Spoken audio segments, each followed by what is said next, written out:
आपका अपना channel India A1 news, जो रखे आपको A1।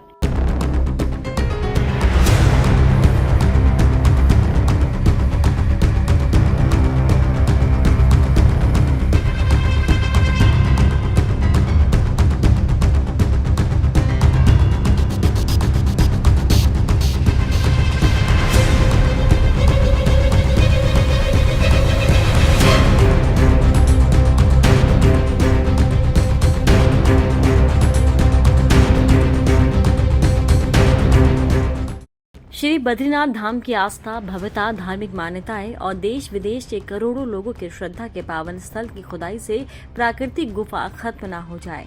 मनमाने ढंग से हो रहे निर्माण को लेकर साधु संतों में बहुत ही नाराजगी है। साधु संतों का कहना है कि धाम की धार्मिक विशेषताओं को नजरअंदाज किया जा रहा है।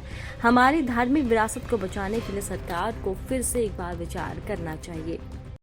जब करना हो प्रचार प्रसार तो क्यों जाए किसी के द्वार, है ना। इंडिया फेस टू फेस, आपकी अपनी advertising, PR and publicity agency. Contact us on 9990627007। धाम में 5 धराएं हैं जिन्हें पंच गंगा कहा जाता है। इनमें स्नान के बिना रावण मंदिर में प्रवेश नहीं करते, लेकिन पंच गंगाओं में से कुर्म धारा और प्रहलाद धारा के अस्तित्व को ही समाप्त कर दिया गया है। धाम में मंदिर से लगभग 500 मीटर दूर ऋषि गंगा के किनारे नारायण पर्वत पर विशाल चट्टानों के नीचे प्राकृतिक गुफाएं मौजूद हैं। बद्री केदार धाम की सबसे प्रसिद्ध गुफा है व्यास पोथी। बद्रीनाथ धाम से करीब 3 किलोमीटर की दूरी पर व्यास गुफा है, जिसे व्यास पोथी के नाम से जाना जाता है। ये गुफा सरस्वती नदी के उद्गम स्थल के निकट ही स्थित है। कहते हैं इसी गुफा में वेद व्यास जी ने वेद को 4 भागों में विभाजित किया था और 18 पुराण लिखे थे। इस गुफा के बनावट को देखकर लगता है कि कई ग्रंथ एक दूसरे के ऊपर रख दिए गए हैं। इसी गुफा के पास गणेश गुफा भी है। गणेश गुफा का महत्व भारत काल से है। भगवान शिव और माता पार्वती के पुत्र भगवान गणेश ने इसी गुफा में महाभारत का लेखन किया था। बताया जाता है कि इसी गुफा में व्यास जी ने मौखिक रूप से गणेश जी को महाभारत की एक कथा सुनाई थी। गणेश जी ने अपने एक दान से ये कथा लिखी थी। ये गुफा अलकनंदा और सरस्वती नदी के संगम तट पर मौजूद है। 8वीं सदी में शंकराचार्य को नारद कुल से बद्रीनाथ की मूर्ति प्राप्त हुई। उन्होंने गरुड़ गुफा में मूर्ति को स्थापित कर दिया, लेकिन ये मूर्ति फिर वहां से विलुप्त हो गई। कहते हैं इसके बाद संत रामानुज आचार्य ने मूर्ति को फिर से स्थापित करवाया। 16वीं शताब्दी में गढ़वाल के राजा ने बद्रीनाथ के मंदिर का निर्माण करवाया और मूर्ति को गुफा से निकालकर मंदिर में स्थापित करवाया। मंदिर से पहले गरुड़ गुफा में ही बद्रीनाथ भगवान की पूजा होती है। केदारनाथ मंदिर से करीब 2 किलोमीटर की दूरी पर गरुड़ चट्टी गुफा स्थित है। इस गुफा को लेकर पौराणिक मान्यता है कि भगवान विष्णु गरुड़ पर बैठकर केदारनाथ आए थे, तब वे इसी स्थान पर उतरे थे। चट्टी का मतलब होता है पड़ाव।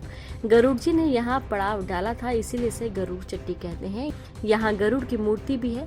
यहाँ गुफा भी है जिसमें साधु संत साधना किया करते हैं। मुचकुंद भगवान राम के पूर्वज थे। असुरों के खिलाफ देवों की सहायता करने पर उन्होंने इंद्रदेव से बिना अवरोध निंद्रा मांगी थी। साथ में ये भी कहा था कि जो भी निंद्रा भंग करेगा वो तुरंत भस्म हो जाएगा। इसके बाद वो इस गुफा में चले गए। कालयवन राक्षस भगवान कृष्ण के पीछे पड़ गया। कालयवन से पीछा छुड़ाने के लिए भगवान कृष्ण उसी गुफा में आ गए जहाँ मुचकुंद निंद्रा में थे। कालयवन भी वहां पहुंच गया और उसने अंधेरे में मुचकुंद को ललकार दिया। मुचकुंद की दृष्टि कालवन पर पड़ गई और वो वहीं भस्म हो गया।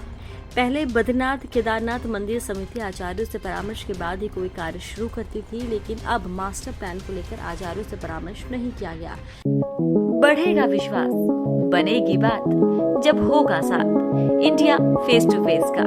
आपकी अपनी India face to face advertising, PR and publicity agency. Contact us on 9990627007। Badrinath में स्थापित परंपराओं को बनाए रखने हेलंग मारवाड़ी बाईपास का काम रोकने की आवश्यकता है। जोशीमठ भू धसाव की वैज्ञानिक रिपोर्ट सार्वजनिक करे, साथ ही केदारनाथ धाम में चढ़ाए गए सोने की भी जांच हो। श्री बद्रीनाथ धाम जैसे पवित्र धार्मिक स्थल पर हो रही मनमानी से आने वाले संकट पर ज्योतिष पीठ के शंकराचार्य स्वामी अभिमुक्तेश्वरानंद सरस्वती महाराज ने नाराजगी जताई है। बद्रीनाथ धाम को बचाने के लिए खास कार्यक्रम। आपको कैसा लगा कमेंट बॉक्स में जरूर लिखें। बद्रीनाथ धाम से चंद्रशेखर जोशी की खास रिपोर्ट। देश विदेश, धार्मिक, सांस्कृतिक, राजनीतिक, व्यापार, बाजार, लाइफस्टाइल और फिल्मी दुनिया की ताजा तरीन खबरों के लिए देखते रहिए इंडिया A1 न्यूज, जो रखिए आपको A1।